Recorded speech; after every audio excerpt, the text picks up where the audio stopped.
Así dijo Jehová: no se alaba el sabio en su sabiduría, ni en su valentía se alaba el valiente, ni el rico se alaba en sus riquezas. Mas alábese en esto el que se hubiere de alabar, en entenderme y conocerme, que yo soy Jehová, que hago misericordia, juicio y justicia en la tierra, porque estas cosas quiero, dice Jehová.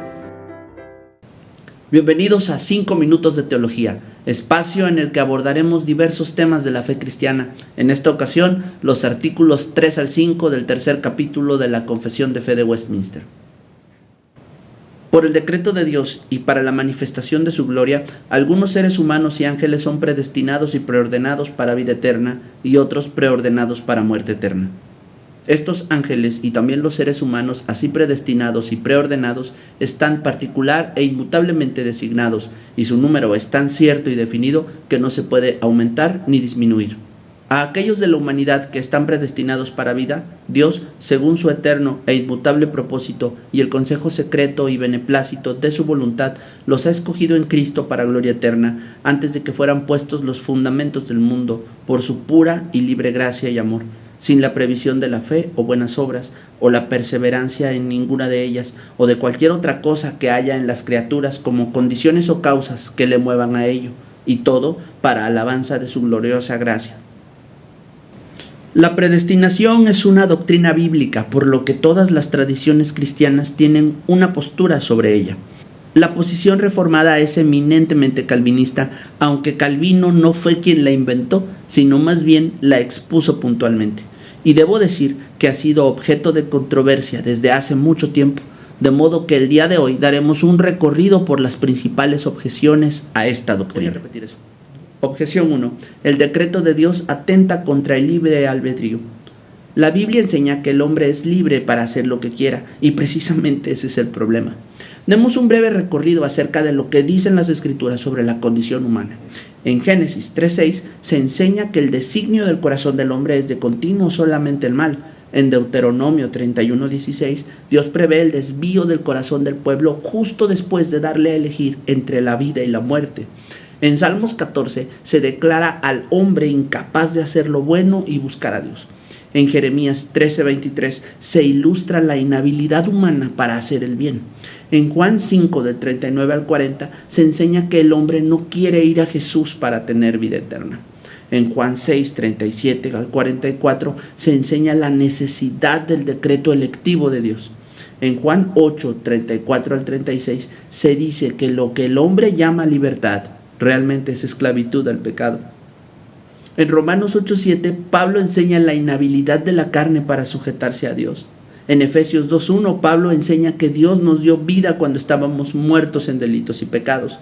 En Efesios 2:8, Pablo enseña que la fe es un don para sus escogidos. Y en Hechos 11:18, que el arrepentimiento es un don de Dios para sus escogidos también.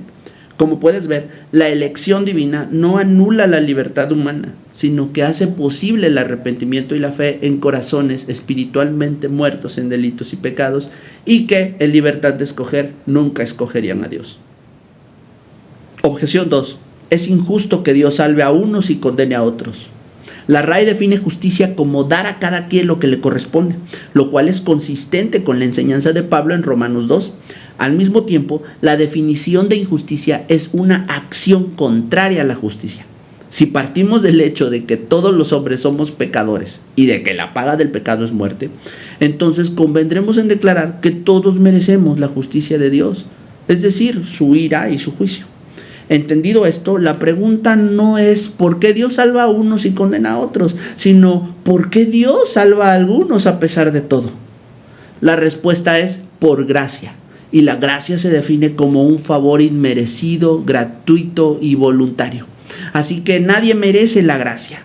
Esta es la máxima demostración de la misericordia y el amor de Dios. De la humanidad caída y perdida, Él decide libre y voluntariamente escoger a algunos para salvación y dejar a otros en su estado de condenación. De modo que Dios da a unos gracia y a otros justicia, pero definitivamente a nadie da injusticia. La injusticia está fuera de la naturaleza de Dios. Objeción 3. La predestinación hace innecesaria a la gran comisión. En ninguna manera. Pero debemos entender que los cristianos no convertimos a nadie, predicamos la palabra, fundamentalmente porque es un mandato del Señor y porque en la providencia divina Dios ha dispuesto a la proclamación del Evangelio como el medio ordinario por el que el Espíritu Santo aplica la regeneración a los oyentes. Pero distinguimos entre la acción de quien proclama audiblemente y quien convence al oyente y le aplica la redención de Dios. Esto es el llamamiento externo y el llamamiento interno. De esta forma, el hombre no tiene crédito alguno, salvo declararse siervo inútil, porque hizo lo que tenía que hacer. Objeción 4. Dios no hace acepción de personas. El pasaje que suele citarse en este argumento es Hechos 10:34, pero se refiere en contexto a la inclusión de los gentiles dentro del pueblo escogido de Dios, y no solamente a los judíos. En este caso, hay que atender esta regla exegética básica. Objeción 5. Dios escoge a los que Él sabe que creerán. La palabra presciencia que usa Pedro en su epístola no implica fe prevista, sino el conocimiento personal, íntimo y eterno de Dios por cada uno de los creyentes, o en otras palabras, predestinación. Pablo aborda esto mismo en Romanos 8:29 y Efesios 1 del 3 al 6. Además, si Dios prevé que una criatura mutable tendrá fe y sobre esa base realiza una elección inmutable, ¿qué garantía existe de que la criatura mutable no cambiará de opinión? Necesariamente la garantía es la elección inmutable, no la decisión de una criatura mutable. Por lo tanto, el decreto electivo es la causa de la fe en la criatura y nunca al contrario. Objeción 6. Dios no quiere la muerte del que muere. Esta es también una cuestión de buena exégesis. Se debe tomar en cuenta el contexto del pasaje y para eso debe leerse el capítulo entero, que es Ezequiel 18, que habla del cinismo de una generación que cree no tener culpa de vivir en el exilio y de estar sufriendo injustamente. El profeta les echa en cara sus pecados actuales y desenmascara la actitud hipócrita del pueblo que acusa a Dios de ser injusto. Y finalmente ironiza, diciéndoles que si se creen tan buenos, se aparten de sus malos caminos, se conviertan, se hagan un corazón y un espíritu bueno y se salven de la muerte. Como puedes observar, la interpretación literalista de un versículo aislado nos conduciría a afirmar que un hombre puede regenerarse a sí mismo, lo cual es inaceptable. Objeción 7. Dios quiere que todos procedan al arrepentimiento. Nuevamente, hay que tomar en cuenta el contexto. La epístola de Pedro está dirigida a la comunidad de creyentes, aquellos destinados para salvación, no a los incrédulos. Y es del grupo de creyentes en específico del que Dios desea que nadie se pierda. Objeción 8. Dios amó al mundo entero y entregó a su Hijo por él. El mismo versículo, Juan 3:16, provee de la cláusula de exclusión. El sacrificio de Cristo y sus beneficios son aplicados solamente a los que creen.